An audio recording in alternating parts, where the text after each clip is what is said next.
Hello po kapamilya, good morning po. Ayan po kung nakikita nyo na ko si Mother.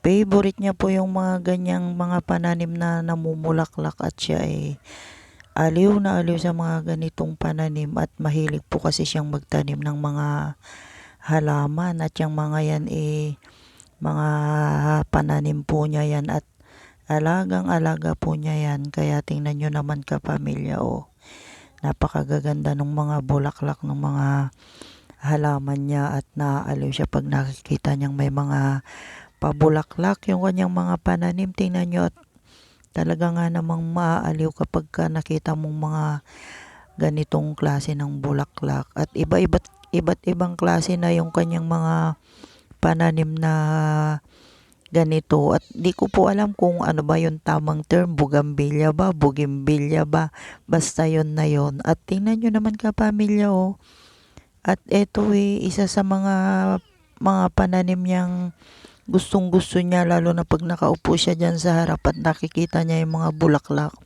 Mahilig po kasi siya sa mga halaman na namumulaklak kaya yan po yung kanyang libangan, yung mga pagtatanim ng halaman. Sa kanya po ako nagmana.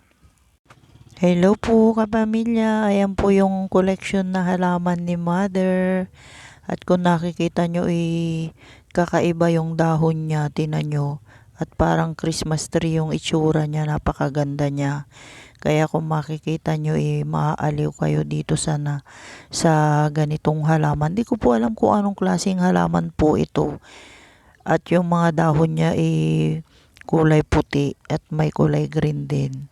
Kaya tingnan nyo naman si Mother mahilig po kasing mag-koleksyon ng mga ganyang halaman, yung mga iba't iba. At marami pa pong klaseng halaman ng kanyang mga inaalagaan. Kaya ayan kapamilya, isa rin po ito kasi sa libangan niya. At tingnan nyo naman, napakaganda nung itsura nung halaman na to at nakakaaliw pagka tinitingnan mo. Kaya maganda siya. Hello po kapamilya, ayan po magta-transfer na po tayo ng ating mga pananim na pechay at yan po titingnan natin kung maganda ba yung resulta pag na-transfer na sila.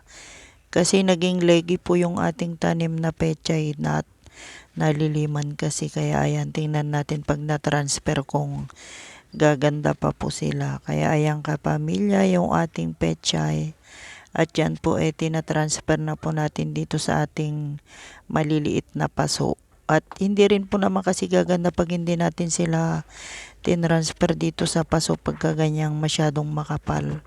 At yan po yung ating itinatanim ngayon. Kaya ayan po yung ating na-transfer. Yan na po yung ating mga na-transfer na pechay sa ating paso.